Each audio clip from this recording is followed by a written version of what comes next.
My inspiration was that we could establish a community that offered choices in housing and care for the aged population. When Mary Louise Sales and her business partner Judy Brogren purchased a small, struggling nursing home called Cedar Manor in 1988, their vision was to create a community that would offer a continuum of care for their residents while meeting the changing needs of aging seniors, all on one campus. That was an era when more and more women were becoming entrepreneurs, and the federal government, the HOT programs were looking for women who were eager to get into business. Cedar Hill had been a nursing home for probably 25 years. It was known as Cedar Manor, and it was originally a home, a regular home, with many rooms, and it had become a nursing home in the 60s, but otherwise it was in very poor condition.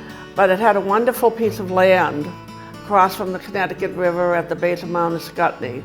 And when my partner and I looked at it, we saw the potential for perhaps developing a community that had more than a nursing home.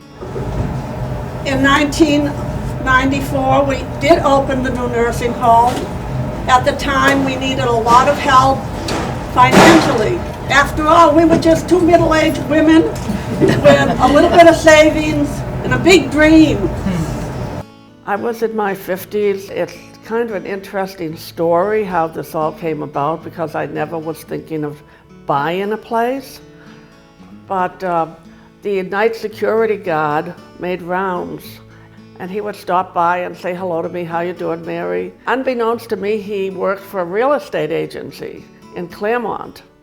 And one night he said to me, "Mary, there's a couple of small nursing homes for sale in the area. You really should have your own place." After coming over here a couple of times, a vision came to me. A really comfortable nursing home with all of the modern amenities, but not too big, where you can really get to know your residents and they don't feel like they're in a great big hospital or institution. I really think it's important that people who come to live in nursing homes and assisted living are able to continue living and enjoying life. I think it's important for the staff to get to know the residents as people who have led a full life probably for many years, and then with health beginning to fail, they've had to have the care provided by others.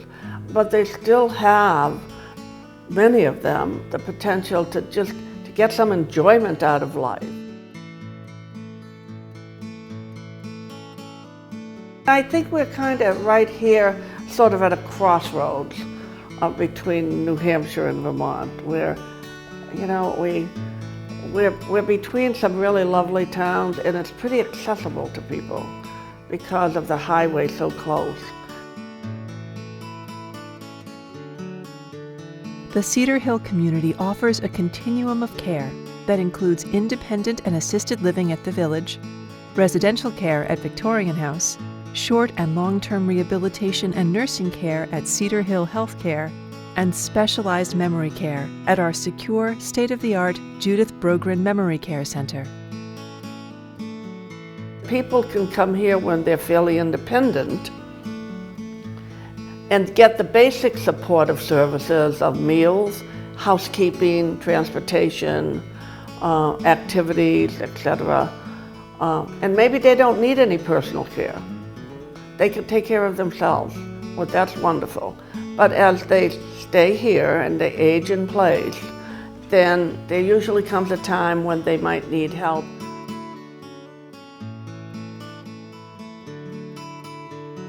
Patricia was a journalist, business reporter for the Philadelphia Inquirer, a big newspaper in Philadelphia.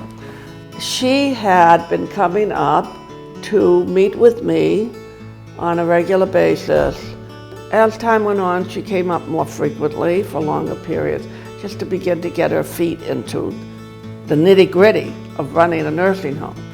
She began to be more involved, and I became more semi-retired. She's been the administrator, I think, about 3 years now. 3 or 4 years, yes. And in those 3 or 4 years, she has had 2 deficiency-free state surveys and achieved 5-star. So I guess I've always in my career really looked for a challenge, and that's what excites me and gets me motivated. And I've enjoyed being able to achieve what we've achieved here. It's been a lot of hard work, mentally and physically hard work, no doubt about it. I think improving the standards of care and the quality of life, has always been part of our mission. Under Patricia's care, Cedar Hill continues to provide a level of service that supports all the needs of its aging seniors so that they can continue to live and enjoy life. So we're focused on excellence, and that's very important to us.